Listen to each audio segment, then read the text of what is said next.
her to fight on actually Taylor on the card, but she said 10 weeks. 10-week camp wasn't enough and she needed more time, so that's been delayed. All I want is a fight. I don't really care who it is, I just want a fight now, so hopefully one of them can be made soon. Well, it appears that they offered Shannon Courtenay, former WBA champion Shannon Courtenay, a shot at Nina Hughes' title for what sounds like it could have been on the undercard of Taylor versus Cameron 2. Wasn't going to be ready in time. Said it many times in previous occasions that Shannon Courtenay's career seems to have lost all traction, all momentum. What used to be one of the somebodies at this weight, who knows where she's going to go from here? Who knows when she will come back? Nina Hughes is patiently waiting, not just for a fight, but for an opportunity to unify. Nina has been quite vocal that she wants to unify titles with her Matchroom stablemate, IBF champion Ebony Bridges. Ebony has yet to announce her next fight. Not but a few weeks ago, we got a great unification match between two of the other champions at this weight, two-division champion Dina Thorsland and two-division champion Yuli Hangluna. Dina won the fight the way I said she would win the fight, and I feel like if Nina's not having any luck with Shannon, and she's not having any luck with Ebony, and she really wants to unify titles, she wants to be in a big fight, she can fight Dina. Now, I understand that Nina and Dina have the same manager. They're both managed by Lee Eaton, though when options are scarce, what are you gonna do? Nina ain't no spring chicken. She ain't got the luxury of time. She can't afford to make it all about Ebony. Sit on her hands, waiting for Ebony. Ebony is some years younger. The waiting game favors Ebony more than it favors Nina. She can't do it. She can't play the waiting game. She can't play that game and hope to win. To my knowledge, Dina Thorsland is not otherwise tied up with anything else. She's under no orders to satisfy no mandatories. I feel like she would be available to unify titles with Nina in the first or second quarter of next year. The caveat is fighting Dina is a lot more dangerous than fighting Ebony, than fighting Shannon. Dina Thorsland is a more experienced fighter, an unbeaten two-division champion. She's more experienced than Ebony. She's more experienced than Nina. She is a champion. She is a unified champion. She beat Yuli Hangluna, took her WBC title, and she is available. Perhaps the reason that Nina has been so fixed on an Ebony Bridges fight is because she views Ebony as being more beatable than someone else, perhaps more beatable than Dina. Maybe. Dina's promotional situation is rather uncomplicated. She's not with a major promotional outfit. She's got no ties to any particular platform that would hinder negotiations. It's a fairly uncomplicated situation if Nina wants it. But I don't really see Nina, or Ebony for that matter, I don't really see anybody in a hurry to fight Dina Thorsland at 118. With good reason. Ebony is supposed to be coming back at some point this year, though given that there's only November and December remaining, that she has sat out most of this year, I'm going to assume that if she does come back, it's a gimme fight. It's a tune-up fight. It's gonna be. Having sat out most of this year, it feels like Ebony has lost a bit of steam. Ebony has lost a bit of momentum. She's made a few headlines here and there, palling around with Conor McGregor outside of the ring, though inside of the ring, as far as boxing news goes, we haven't had much to talk about. Just waiting for her return and waiting for her to unify with Nina. But that's the latest. Nina's in the market for an opponent. Men's heavyweight news. The WBA announced their final verdict on the Usyk versus Dubois controversial low blow appeal, and it appears that the decision will stand. Daniel and Frank, they're not going to get what they want. WBA has reached a verdict as to an appeal made by Frank Warren and Queensberry Promotions on behalf of Daniel. The Brit traveled to Poland to challenge for Alexander Usyk's unified heavyweight titles in August and looked to have brief success against the run of play in the fifth round. The low blow. Low blow to some, beltline shot to others. Unfortunately for Dubois, the shot that hurt Usyk was immediately deemed a low blow. The Ukrainian was given close to 4 minutes to recover and quickly regained control of the bout when it resumed. He would stop Daniel in the ninth round. That low blow has dominated post-fight debates, and Warren lodged an official appeal with the WBA. Dubois was its mandatory challenger to overturn the result or call for a rematch. The sanctioning body released a statement today confirming that the decision would stand and no changes, stipulations, or further orders would be issue. I figured they wouldn't. Any assertions of cheating or foul play are immediately dismissed when you realize it was the referee's call, not Usyk's. If the referee wanted to start counting, he could have started counting, but he didn't. He figured it was a low blow. He figured he'd give Usyk time to recover. It was his decision. You can't put that on Usyk. The World Boxing Association ruled that the ruling of the bout between Usyk and Daniel, held last August 26th, will stand after having thoroughly studied the appeal made by Queensberry Promotions. On September 4th, the company representing Dubois emailed the WBA indicating that Queensberry desired to have the outcome of the bout reversed due to the referee's action for a punch they considered low in the 5th round. Never mind that Daniel Dubois was knocked down later on in the fight, and he didn't beat the count. To a lot of people, he quit. So where do you get that the outcome of the match should be overturned based on a borderline shot? What could have been a low blow, or it could have been a belt line shot. Where do you get that the entire outcome of the match needs to be reversed? They're just trying to save face. Save face for Daniel because they're still in the Daniel Dubois business. They figure they've got to do something. They need an angle. They're just trying to save face. After the match, news broke that due to a legal situation between Mahmoud Char and the WBA, a very sordid fiasco, the WBA regular title would be back in circulation. He would be WBA regular champion, and they have so ordered a fight between Mahmoud Char and Jarrell Miller. How does that pertain to Daniel Dubois, you ask? Well, I think that Daniel, he may end up fighting the winner of that fight. Now, as it pertains to the WBA's decision to uphold the outcome of this fight, the supervisors of the fight were Carlos Ortiz of the IBF, Ed Levine of the IBO, Thomas Puitz of the WBO, and Jesper Jensen of the WBA. The supervisor, the pioneer body, Jensen, determined that referee Louis Pabon made the correct decision regarding the punch, which he considered an accidental low blow. With the supervisor's opinion, the WBA decided to send the case to the International Officials Committee, who on September 11th issued their review and found that there was no clear and conclusive evidence that the original decision made by Louis Pabon on Dubois' punch to Usyk was wrong. They also concluded that no TV clip had evidence that the decision was incorrect. In addition, they asserted the original decision of the low blow must stand, as there is no indispensable evidence to prove otherwise.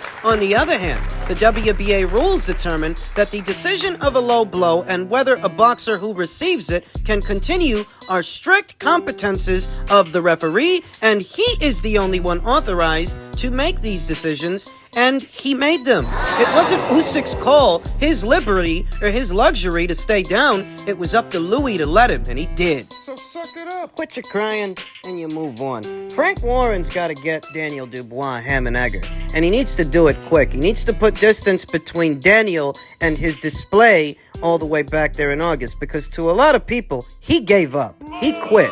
Belt line shot, low blow, whatever you want to call it. When push came to shove and the pressure was on, Daniel checked out. He checked out psychologically. In spite of all of Frank's hullabaloo about how big the Fury versus Ngannou fight is going to be, when you take a longer look at his heavyweight stable, Daniel's coming off a loss, so is Joe. He seems to have options on Zhilei Zhang. Good luck getting him a fight, though. You think people are going to be in a hurry to fight that guy? A giant Chinese southpaw with power? I remember that after the fight, after the rematch, Zhilei Zhang made it known that his primary target is Tyson Fury, even though he is the mandatory challenger, at least one of them, for Usyk's belts, for one of Usyk's belts, the WBO. Agovic's the mandatory by way of the IBF. And we'll see what happens with that. In any event, they've got to get Daniel a rebound fight. They've got to get him a safe fight so that they can eventually put him in the ring with the winner of Mahmoud Char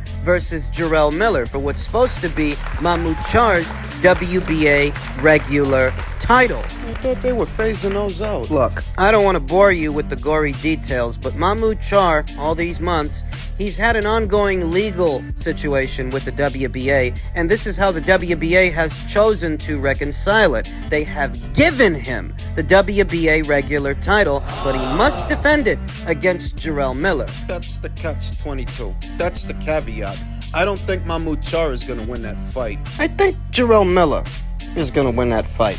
And if by the time he does, or a little later after that, they can get Daniel a ham and egger that he can beat and get back in the winner's bracket, maybe he can fight Jarrell Miller. I mean, you can sell that. Jarrell's got a big mouth. Jarrell's got a big gut, but you can sell that fight. He's a great talker, Jarrell Miller. He knows how to assume that role, to be that bad guy. Dubois versus Miller next year, I think, is a palpable possibility. But let's see what happens. I'm not at all surprised that the WBA decided to uphold the outcome. It's one less thing standing in the way of the undisputed title fight between Fury and Usyk. And just in keeping with the theme of all things heavyweight, Wilder's trainer on Anthony Joshua, he's cool if he goes his whole career without fighting Deontay. Doesn't campaign about the fight enough. We're back to this. We are back to the blame game, a blame game of sorts. In truth, it's neither Deontay Wilder's or Anthony Joshua's fault that their fight fell apart. There was a shift in the axis of power over there in Saudi. Who's in charge of their boxing division, I guess, and just dispersing those funds, financing these fights. And for whatever reason, the new management, I guess they're not committed to this. They don't want to pay for it.